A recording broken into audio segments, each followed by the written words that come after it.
Been a long time. Shouldn't have left you without a dope beat. Oh, sorry. No, it's okay. Wow. Keep going. Let's just make the whole show this. No, I got to the point where I didn't remember what the lyrics actually were, so I had to stop. Oh, you ever do that? No. You ever do that where you're singing a song in the car and then you get to some lyrics you don't know and then you just act like you have to swallow really hard so that you don't have to do anything during that? And you start thinking oh, they must have done a remix. Yeah, or it's one of those times where it's a thing where you're exclusively lying to yourself. Yeah, no, I know this. It's just, my mouth is full of all this saliva. Yeah. No, yeah, I purposely roll down my windows when I'm about to hit a part I don't remember, and then when I fuck it up on the freeway, I look at the person next to me and I go remix, and then I push down on the gas and go really fast. Act like you, and then just floor it away. Yeah, that makes a lot of sense. You eject them out of the car. No one should ever know of this. Speaking of things that no one should ever know about, welcome to our podcast. This is our podcast. We record it as little friends together.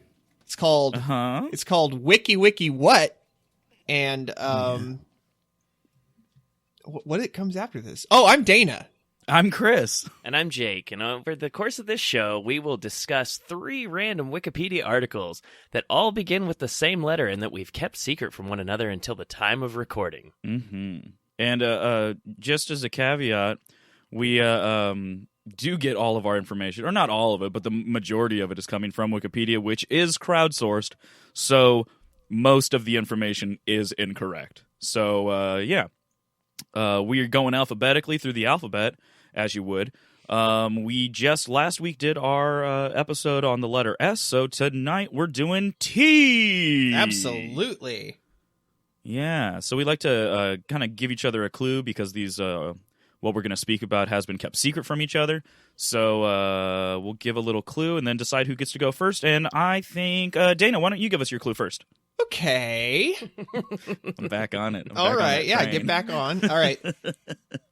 So my clue is everything is better when you put it inside of something, and then better when you put all of that into something else. I think I know what yours is, and I'm real excited about it.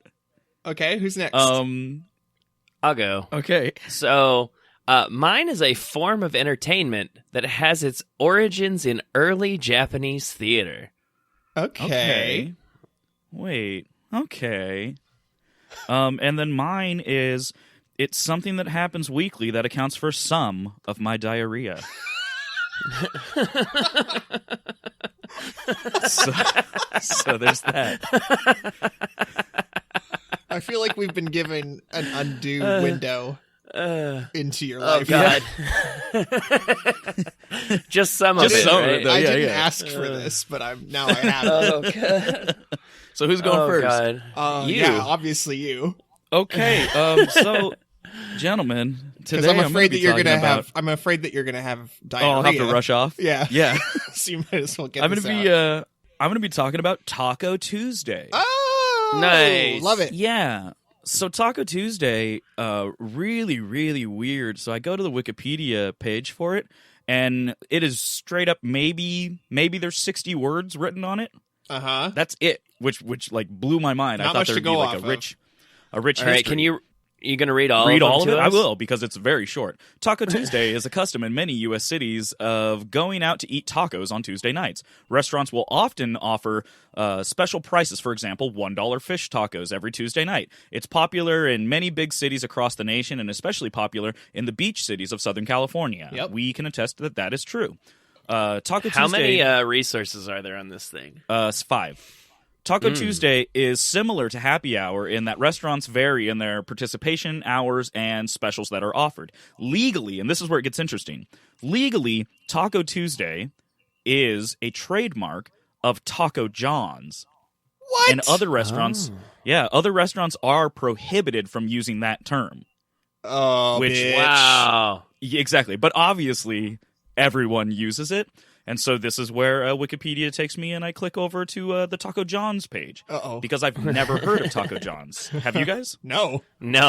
So prepare to be surprised, because Taco John's, founded in March of 1969 in Cheyenne, Wyoming. It's a fast food, Mexican-inspired fast food restaurant.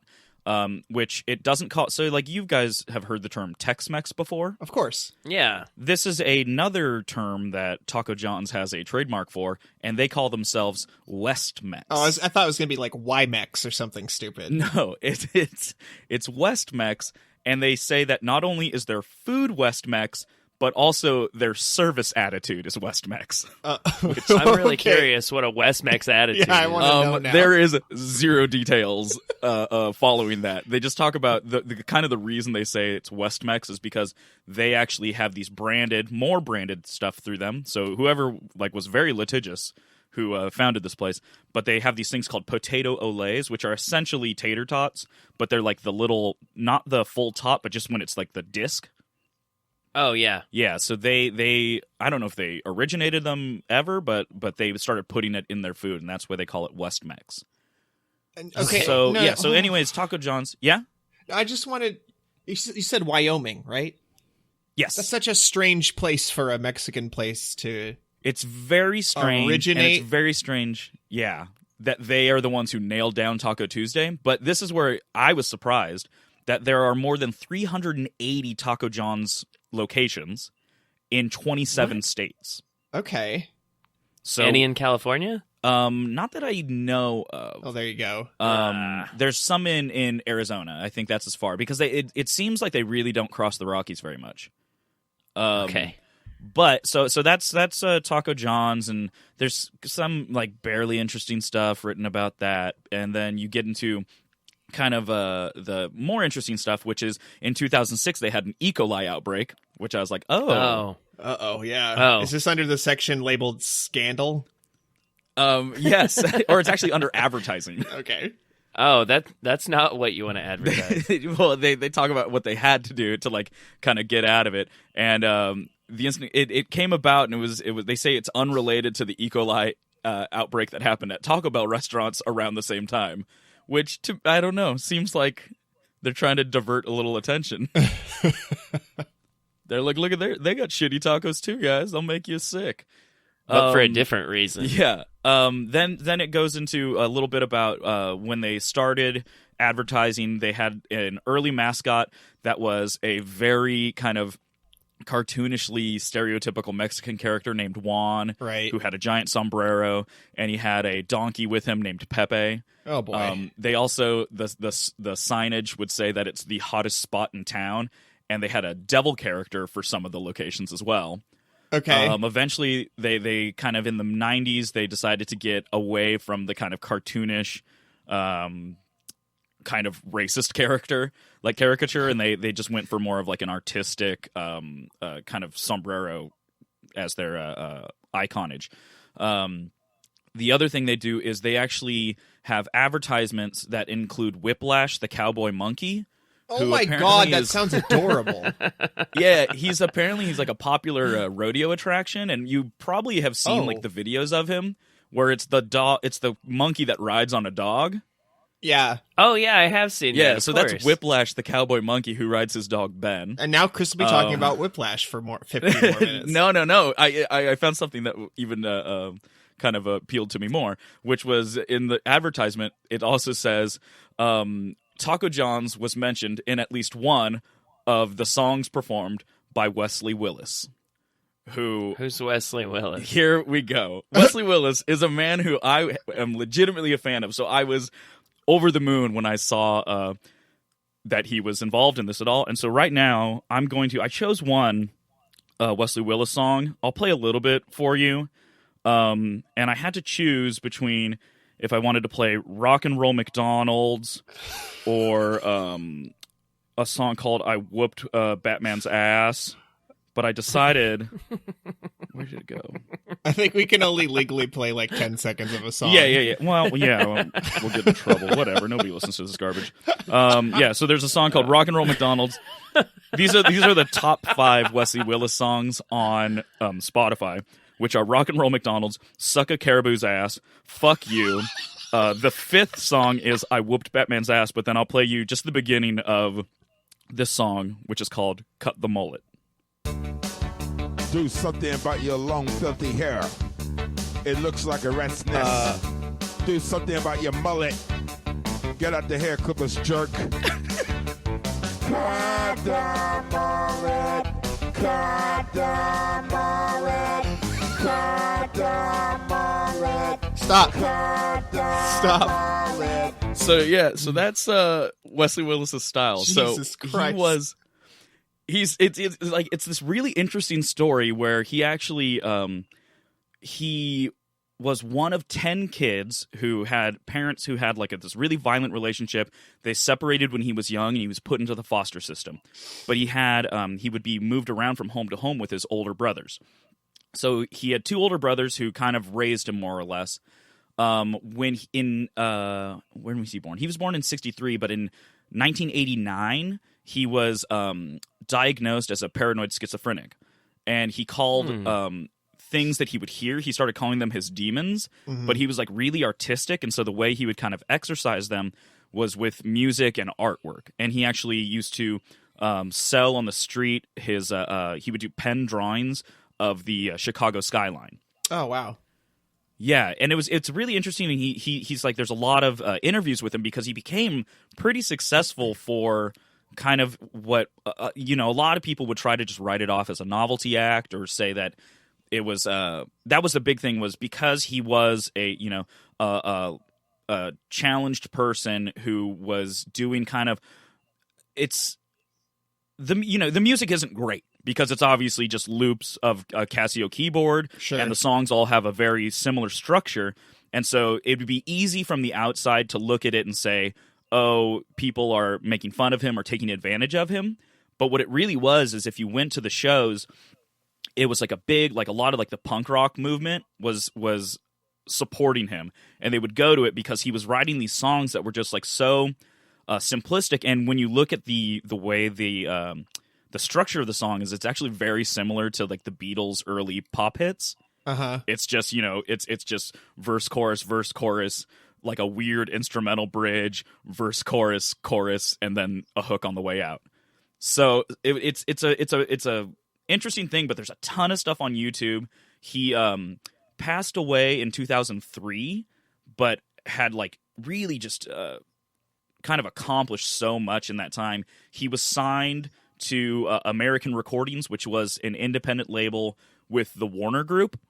So he had a record deal. He was on a 7-inch vinyl that he shared half and half. It was him and Sublime. Wow. So he worked with... Yeah.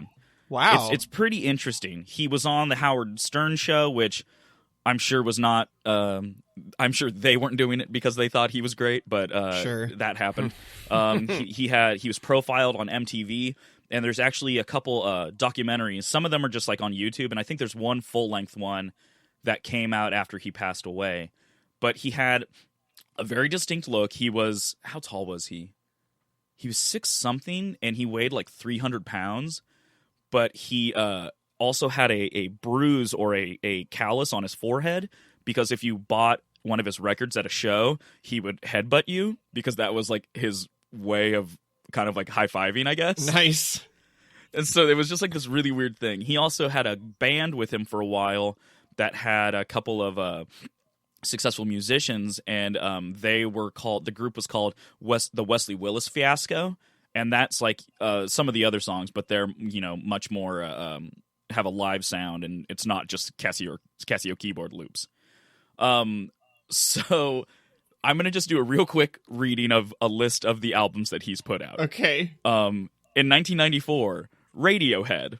Not sure if that was legal, but he did that. Also in 94, Double Door. 94, Machine Gun Kelly. 94, Mr. Magoo Goes to Jail. 94, Prison Shake.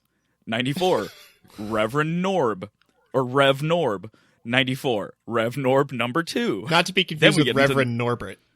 Yes, not Eddie Murphy.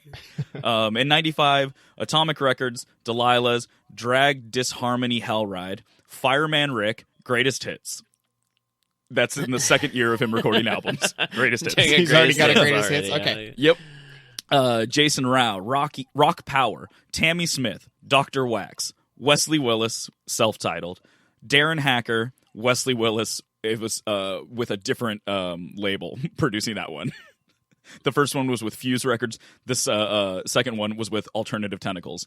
Now, this is going into 96. He kind of picked up a lot of speed, and this album's called Spooky Disharmonious Conflict Hellride. I'm sorry? Yeah, that was when he was with the Wesley Willis fiasco. So that's part of another thing that he did was he would kind of openly talk about what his struggles were with his schizophrenia, and he would say that they were demons that were talking to him, and he had names for the particular demons that he heard. Uh-huh. And what were their names? Sorry, I'm trying to find it real quick.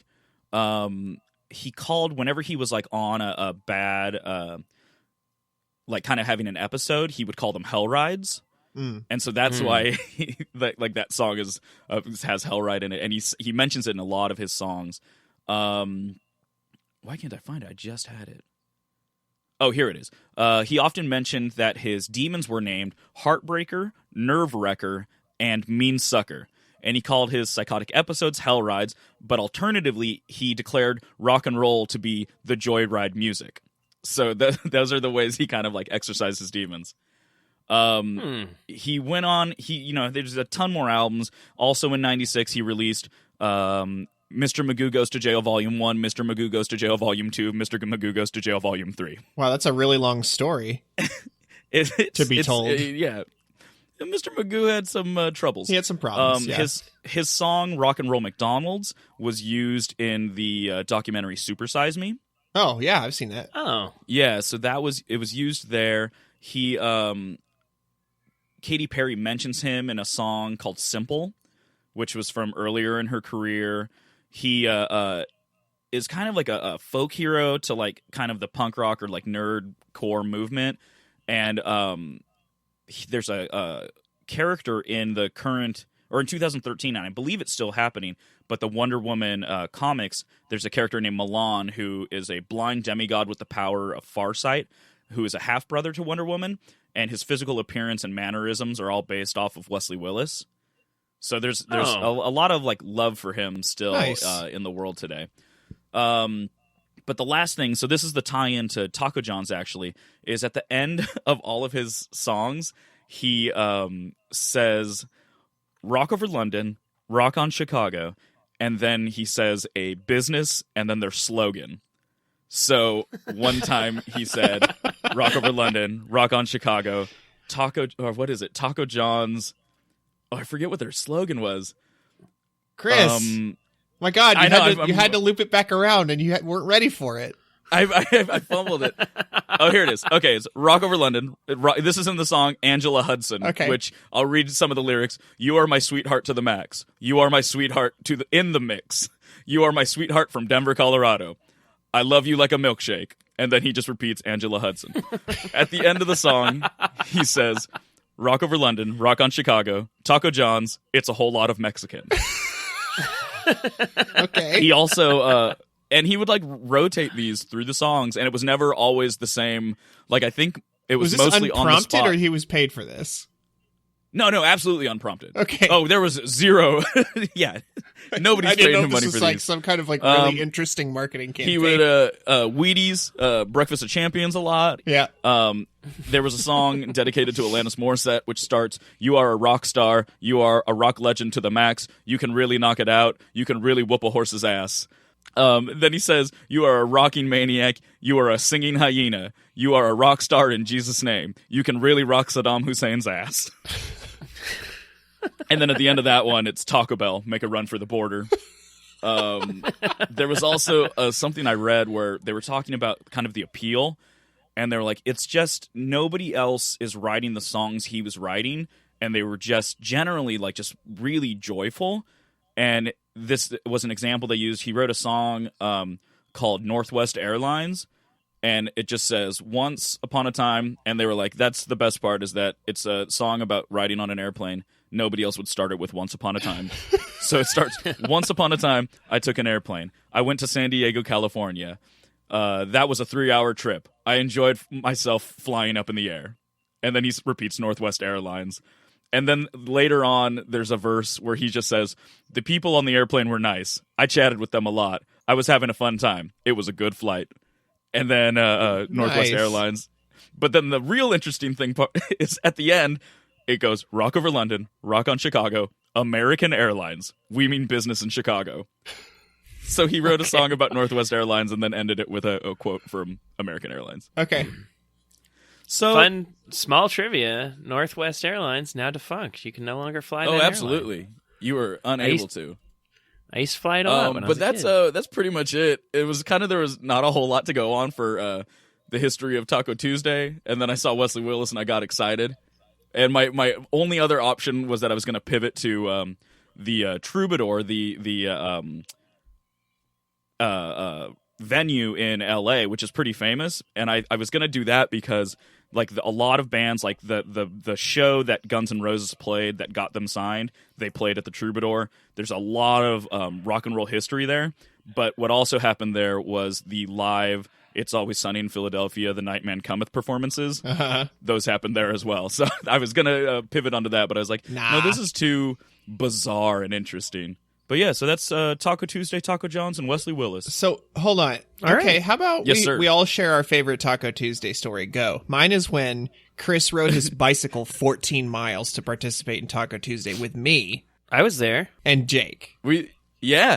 I was there too, and the funny ending to that story is that I accidentally ended up riding 100 miles that day without thinking about it because I had to ride from Lakewood to where were we? Westminster. Westminster, and then all the way to Brian's house, which was in Cypress? Yeah, Cypress, and then I rode from there all the way downtown Long Beach to go do karaoke. And then from that bar, I went to another bar to close out, and then I went home. And then I realized the next day that I had ridden 100 All miles. that happened after Taco Tuesday? Yeah. And then also that was the same day where my bike seat, I had a gel seat, and it had rained previously, so it was still kind of like moist, and so my like pants felt weird. And then when I was riding, and you know, like where like sometimes it's like new asphalt, and then there's like a chain that digs in the road, and there's like a hard sharp turn. So my front tire got caught in one of those. First time I went over my handlebars, so I tumble. But then when I got up, I like looked at my bike. My bike was fine. I wasn't hurt, but my pants were really wet, and I was very concerned that I possibly had an accident. But I couldn't tell, so I actually had to like walk into an alley and like pull my pants down and look inside to make sure I didn't shit myself. I didn't. It was just a moist seat. Thank goodness. Taco Tuesday. Thank goodness you had those tacos, though. Yeah. They sustained you through a very athletic adventure. It's true. They kept me going. So who's next? What do we got? We got Dana talking about stuff. Yep. And then Jakey, what do you got? What was yours again? Mine was the modern form of entertainment based off of ancient Japanese theater. I'm pretty sure I know what Dana's is, so I wanna hear what Jake's because I am not sure what this is. Okay. So my topic this week is tokusatsu, which is a live action Japanese film. Okay. That features considerable use of special effects. Tokusatsu literally translates as special filming in Japanese. Oh. So Tokusatsu entertainment often deals with science fiction, fantasy, or horror, but movies and television shows and other genre can sometimes count as tokusatsu as well. And the most popular types of tokusatsu include kaiju movies, like Godzilla or Gamera, superhero TV serials as Kamen Rider and Metal Hero, mecha series like Giant Robo, and some tokusatsu television programs combine several of these subgenres, notably Ultraman and the Super Sentai series. Oh Lord! I knew it was going to loop around to Power Rangers eventually. I will tell you right now, I don't have any notes about Super Sentai, but I will let you guys know that I love that show. I love that series. It's been on the air for 40 years. Boom. There's a lot of good stuff there. I actually mostly talk about kaijus here. Okay. Because I knew that if I went into Power Rangers, you'd all roll your eyes and groan. Seinfeld and Power Rangers. Oh boy. Yeah. Just a quick pause. Would either of you two gentlemen like a surge? I have about 50 left. You can only really? Purchase in bulk. No, I don't have any left. Go ahead. Because I do want one. Okay, so like I said, Tokusatsu has its origins in early Japanese theater, specifically in kabuki with the action and fight scenes, and bunraku, which is a form of Japanese puppetry. Modern Tokusatsu didn't begin to take its shape until the early 1950s with the conceptual and creative birth of Godzilla, one of the most famous monsters of all time. So famous. Such a strong boy. He's so strong and he's so big and he comes out of the ocean, so it's scaly. really hard to miss him. Yeah. He's very big. He's knocking down your building. You're running, but you don't know if he's like doing it to be mean or if he just doesn't know any better. That's kind of you the just thing. know you don't want to stick around to find out. He just knows that your building's not to code and he wants somebody to fix it. Right. Let's get a repairman in here. You know what? I don't think you're ever going to fix these coding violations, so we might as well just demolish and start over. Level so I'm going to just help you out here. There's a special effects artist named Eiji Tsuburaya and the director Ishiro Honda. They became the driving forces behind Godzilla, which was made in 1954, and it was actually inspired by the American film King Kong, which came out in the 1930s. Yeah. So Godzilla was inspired by King Kong, which I thought was interesting. So King Kong formulated many of the techniques that would become staples of the genre in what is known as suitmation, which is where you have a human actor in a costume to play a giant monster combined with use of miniatures and scaled down city sets. Yes. And Godzilla forever changed the landscape of Japanese suitmation? Suitmation. So, yeah. That's horrible. Is it? I think that's, it's lazy. Well, it's actually it's a Japanese term, really. So it's actually, just like the borrowing of the American words, kind of? Yeah, they call it sutsumation. Okay. That makes more sense now. Anyway, kaiju means strange beast in Japanese, and it's a Japanese film genre. That's what they called me in high school. Monsters. Strange beast? The strange beast McCullough. Yep. Chris also came out of the ocean and crushed small buildings. I did, constantly. High school was a hard time for you, wasn't it? Okay, so film genre features monsters usually attacking major cities and engaging the military or other monsters in battle. There are no traditional depictions of kaiju or kaiju-like creatures in Japanese folklore, but the origins of kaiju are actually found in film. So there wasn't really anything in Japanese culture about giant monsters coming out and killing you until 1954 with Godzilla. Like I said earlier, it was inspired by King Kong, but it was also inspired by this film called The Beast from 20,000 Fathoms, which came out in 1953, about a year and a half before Godzilla came out, and it was about a giant lizard-type dinosaur who lives in the ocean and comes out and attacks like New York City and stuff. Trademark dispute. Right. So it says the storyline concerns a fictional dinosaur named the Rhedosaurus, which was released from its frozen hibernating state by an atomic bomb test in the Arctic Circle. Walks around, destroys New York. It's great. Wait, that's but they like just borrowed that idea for the like Bryan Cranston Godzilla movie. Oh man, was that the one that came out in like 2002 or something? No. That's the Matthew Broderick one. That one wasn't they did very the Bryan good. Cranston one that came out probably a couple years ago now, but it was like that was kind of seemed to be the story, was that the atomic bomb tests were actually when they were trying to kill it, but they couldn't kill it with it. It just like made it stronger. Well, yeah, that's actually a lot of the inspiration for all of these. Is it generally that's kaiju? Yeah, it's the fear of atomic weapons because it happened, about 10 years after World War II. That's crazy to think about, like how close that was to those people, and that was like a very like active and real fear that they had, was like, oh yeah, hopefully they don't drop another one of those on us and wipe out an entire city. Right. So in response to that fear of atomic weapons and inspired by King Kong, they started making these movies with all of these monsters after Godzilla was so immensely popular. They started coming out with all of these other kaiju like Mothra, King Ghidorah, Mechagodzilla, Rodan, Gamera, Daimajin, and Gappa, and like they've made seriously like over, I think it's somewhere around 60 of these kaiju movies. Wow. And Godzilla is actually one of the longest continuous film series. It's been considered in production since 1954, so it is the longest running film series. And all of the movies that are made are considered part of that canon. That's crazy.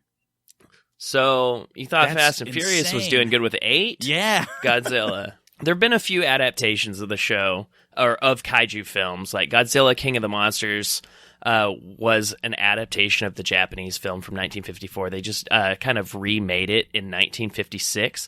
But rather than dubbing the film, they kind of re-edited it and then took out all of the parts where they would zoom in on Japanese people talking and replace it with Americans. Right. Yeah.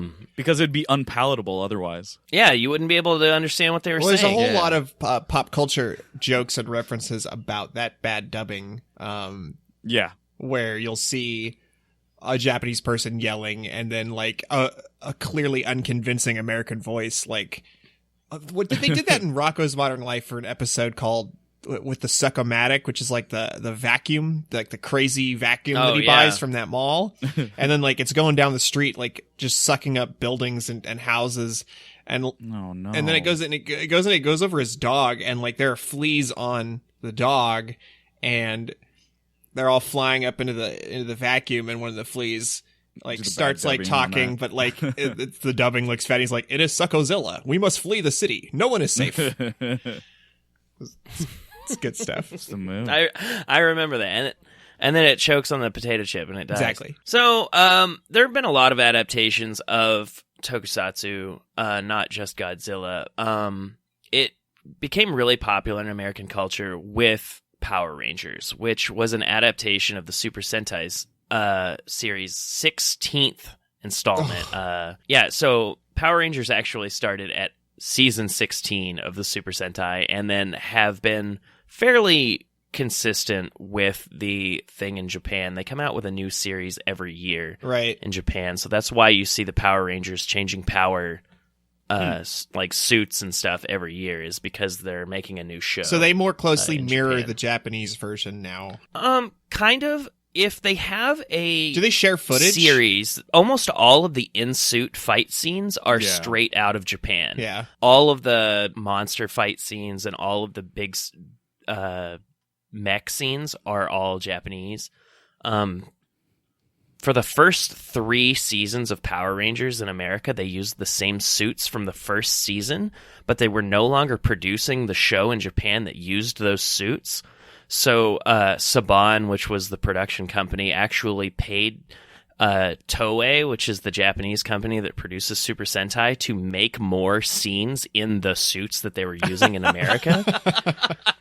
Also, the Green Ranger was really, really popular when he came out in Power Rangers, but in the Super Sentai series that they made the Power Rangers first season from, the Green Ranger's only actually in like 20 episodes out of a 52 episode arc. Oh boy. And spoiler alert, the Green Ranger actually dies. Oh God. No, I knew that. Yeah, he only shows up like at the most opportune time to be a badass and like when everybody needs him, right? And he's just like, I'm cool. Right. Well, because in the Japanese show, he has to hang out in this kind of like chamber where time doesn't pass, and he has this green candle that burns when he leaves the chamber, and when the candle burns out, he dies. Oh no! So What? he can only show up when they really, really need him. That's terrifying. It's like some weird Beauty and the Beast situation with the rose with the petals falling off. Yeah. So when he initially comes onto the Japanese show, he's a villain. He wants to get revenge on the Red Rangers. So he goes out, he's like destroying the town and stuff. And there's actually a lot of parallels between Godzilla and the Green Ranger's mech, obviously, because it's the Dragon Zord, and like they're always destroying Tokyo and stuff. So he's going out, he's being a dick, he's destroying the town. Power Rangers keep beating him. He goes back to his chamber, reflects on it, decides to become a good guy, goes out in a blaze of glory. Anyway, the Green Ranger dies, but the Green Ranger is still very popular in America because Jason David Frank is a cutie pie. And they wanted to keep him on the show, but the Green Ranger didn't have any more footage. So the next series of Super Sentai came out, and they actually just pulled all of the footage of a different Ranger, which was the White Ranger, from that show, and then put it into the Power Rangers, even though those like suits and series didn't even go together. Oh, so that's how he became the White Ranger. Right. And that's why the White Ranger suit doesn't look anything like the other Rangers, is because it's from a different series. Got it. So, Saban also purchased footage from Metal Hero series, and then they made Big Bad Beetleborgs in America. You remember that? Oh, yeah. Yeah. That was like, it was only 3 people though, right? Yeah, it was only 3 people, and they were all like little kids. They were like 12 instead of like teenagers. Uh-huh. And they went into a haunted house, and there was some kind of ghost who was sort of like Liberace and Elvis mixed together. And I have like no real memory of this, but that sounds great. Well, it's on Netflix. I watched a couple episodes of it about a month ago. But yeah, his name was Flabber. Was he blue? Did he have a blue face? He was blue, and he had like a really big nose. Yeah, like almost like a Jay Leno-y kind of... he did look like Jay Leno, yeah. Okay, now I do remember that a little bit. Yeah, so he comes out of this pipe organ in this haunted house, and he's like a friendly ghost, and he says, "Hey, I'll grant you whatever wish you want." And then they said robots. They wish to be Big Bad Beetleborgs. So wait, what? They get was these that suits. Was that an existing like thing in their reality, or no? They're just weird kids. No, in their reality, there was a comic book series that they were really into called Big Bad Beetleborgs, and they were like, "We wish we were Big Bad Beetleborgs." That's and so cute. they were. Oh, but then did it also materialize the bad guys? Yeah, I don't think they had bad monkey guys paw to deal with. Oh, were they just like, what is this show? I don't know, man. I want to watch it now. Nothing makes sense. It's really hard to watch because the kids were not great actors, and the show is obviously designed around all of the footage from the Japanese show, so they just had to like take what they could get. It's not great. But I loved it when I was a kid, and I will say that the costume design for the Japanese show with the Beetleborg suits was awesome. Yeah. They were like really metallic looking, and I really wanted some of those action figures when I was a kid. But you know, they were rare because the show wasn't very popular. Well, now I know what to get you for your birthday. Yeah. Get you some metal boys, little metal babies. Anyway, that's basically all I have on this topic. Okay. I didn't subject you to too much Power Rangers. I know. I'm very impressed with your restraint. Thank you. All right, that's it. Dana. Okay. Take us out. Are you ready? Yeah. Strap yourselves in, boys, and get ready for a world of triple flavor, because I'm going to talk to you about the turducken. Yeah, baby. All right, so the turducken is a food dish consisting of a deboned chicken stuffed into a deboned duck, further stuffed into a deboned turkey. Yeah. All right, hold on. Stop. So, I'm really glad that you said the word deboned, because in all the times that I've ever thought about a turducken, I always thought they were just cramming the bones and in all there. I never bones really thought about it. bones. I was just like, oh yeah, definitely. You just put the chicken in the turkey. Like, I didn't think about taking the bones out. I think it turns out it doesn't work so well if the bones are in there. You kind of just want them to be meat bags. And that's what I'm thinking. It would like lose its structure. At that point, is it still a chicken or is it just meat crammed in meat? Who knows? Pulse check. Is anyone else as turned on as I am right now? Yeah. No. Oh, okay. No, I'm not. All right. Well, I'm going to keep going. Yes. So outside the U.S. and Canada, the meal is known as a 3-bird roast because apparently everyone else hates creativity. Gooducken is a traditional variant in English, replacing the turkey with a goose. Okay. Oh, I thought they were just adding a goose into the mix. No, they replaced the turkey with a goose. Because turkeys are kind of an American bird, I think, so it's hard to get them anywhere else. They're terrifying. The word turducken, of course, is a portmanteau of turkey, duck, and chicken. Mm-hmm. And This is where I got kind of grossed out. The dish is considered a form of what's called engastration, which I don't like that word at all. Huh. Which basically means stuffing one animal's carcass into another animal's carcass, and it is most definitely something I never want to hear or see again after this recording is over. Yeah, that's kind of gross. I do not like the word engastration. The article engastration was linked to, of course, in this one, and it literally only had one thing in it. The article in engastration was a sentence explaining what it was, and then a link to a page called "Whole Stuffed Camel." No, which is about as terrifying as it sounds. So let's go ahead and read the very first few sentences of the "Whole Stuffed Camel" page, just real quick, okay? Okay. Whole stuffed camel is a dish consisting of a medium-sized camel. So don't get freaked out. Yeah. Medium-sized.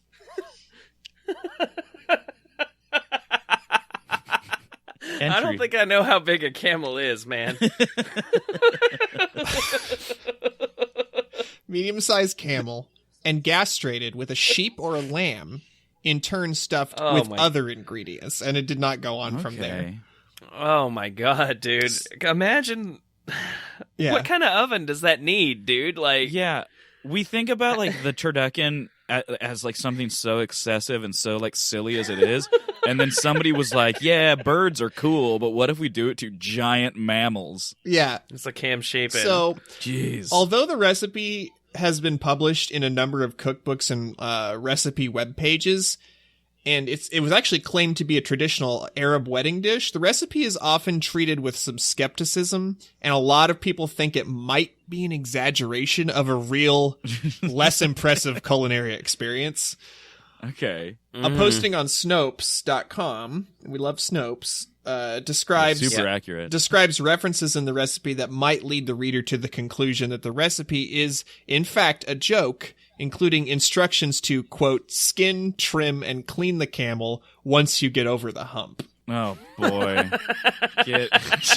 So, there's that. In a book that's supposed to be giving you directions on how to do something, I want zero jokes. I don't want any humor. Yeah, like if I'm building like an IKEA cabinet and then they're just like putting puns in there, I don't want that. Especially with something as like gigantic and expensive sounding as a camel. Like once you get to that passage, you don't want to be like, this was a joke the whole time. You'll be like, oh no, I shouldn't have spent thousands of dollars on this camel carcass. There's so much trouble. All right, so back to my topic, which is a little bit easier to digest.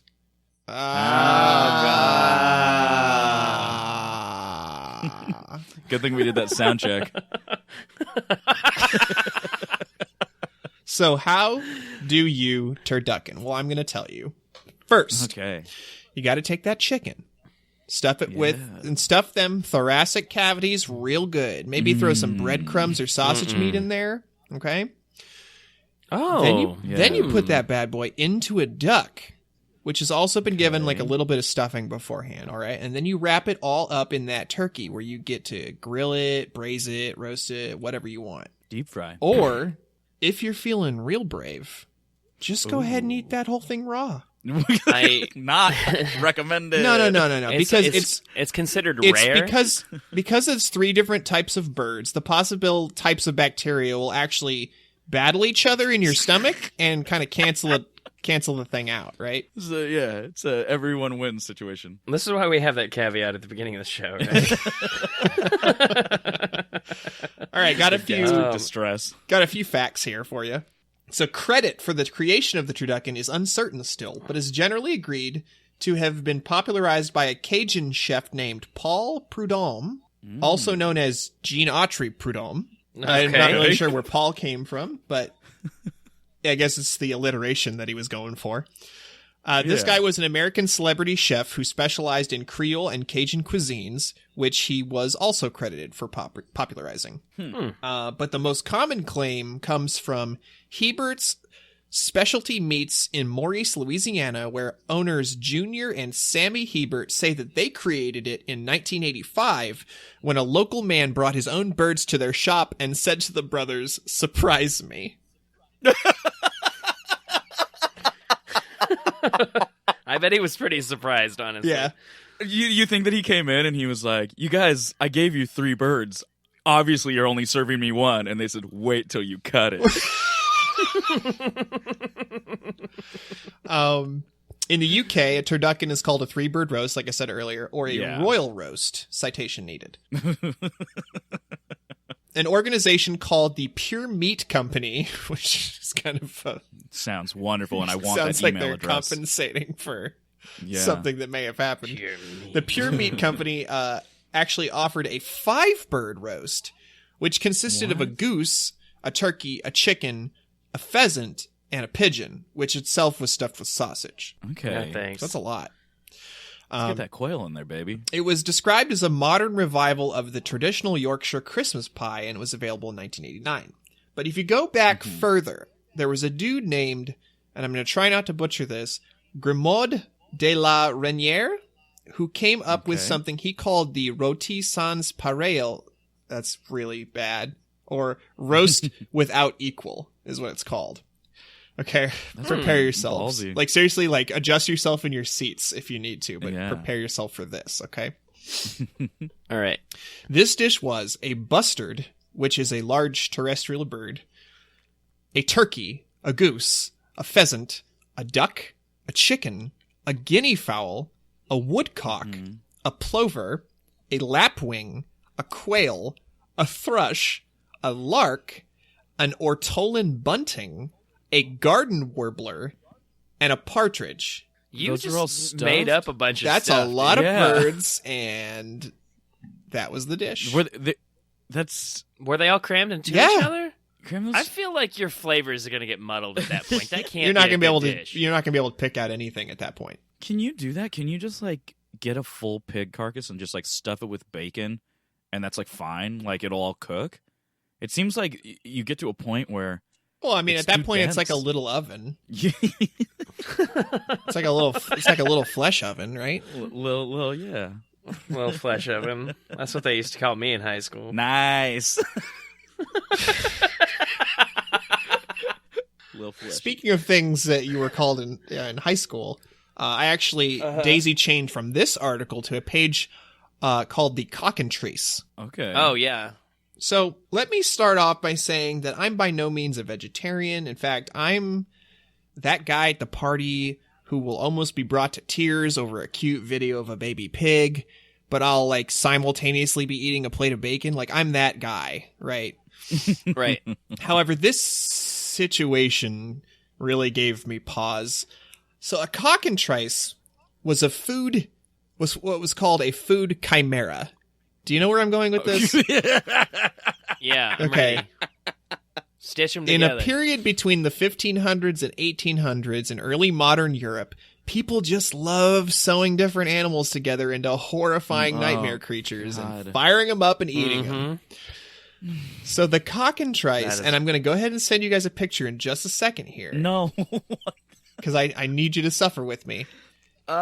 Is the front half of a suckling pig sewn to the bottom half of a turkey. Okay. No. So hold on to your hold on to your butts. Oh, God. You're going to ruin my dreams, man. This is what I'm working with here. No, get out. What the fuck? Oh, my God. Oh, I hate it. I don't ever want to see something with talons and hooves. How does that make you feel, though? No, not good. I'm really upset. This happened. Like a whole bunch of kings and stuff were like, yeah, this is what I want on my table. Yeah. So, I'm tired of having them on separate plates. Cock and trice. God, dude. Oh, God. Oh, man. Is this worse than the booger episode? So are we going to do this as a clue and post it on the Facebook? Yes. This is horrifying. Oh, Lord. I feel like we'll lose subscribers if we show them this. Or I don't think we can actually show this really to people. subset. They're going to have to discover it on their own. Yeah, look it up yourselves. Oh, my God. Anyway, let's I also like that in the link. In the link, it just says pig legs. That's a subdirectory. Yeah. Yeah. All right, let's jump back to turduckens so that I can set you free from this nightmare and wrap things up Yes, here. please. Okay. All right, I got a little list here of pop culture references for the turducken. Apparently, John Madden wouldn't shut up about turduckens while he was on the air.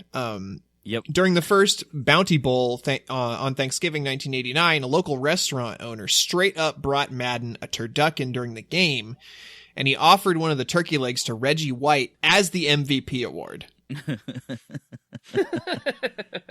The tradition was continued of Madden's Turkey Leg Award during the NFL's Thanksgiving Day games on CBS and Fox up until about 2001, so he's just giving this turkey leg out every time.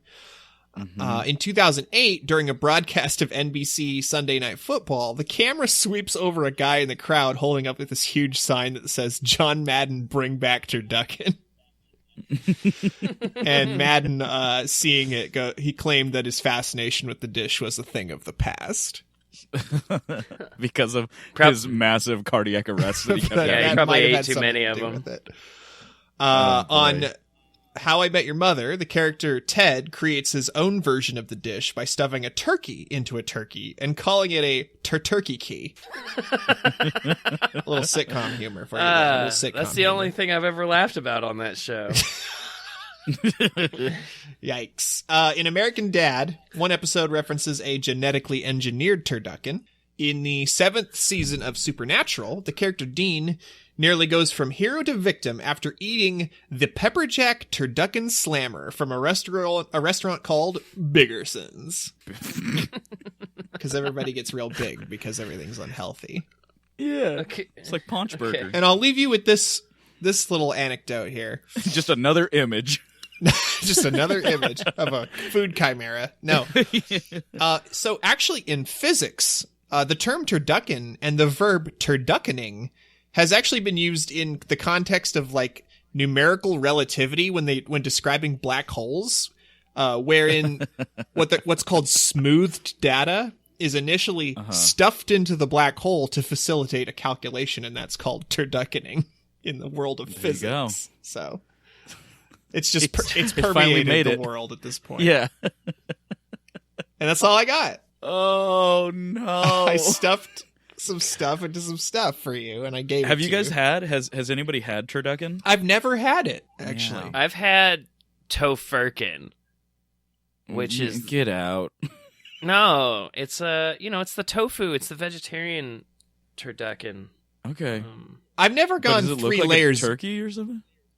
Yeah. I've never gone 3 layers deep. I've always kind of had like chicken stuffed blank or something stuffed blank. I've never gone something stuffed before. Would a bacon wrap, does that count as like a layer of meat, or do you think that's too kind of superfluous? I don't know.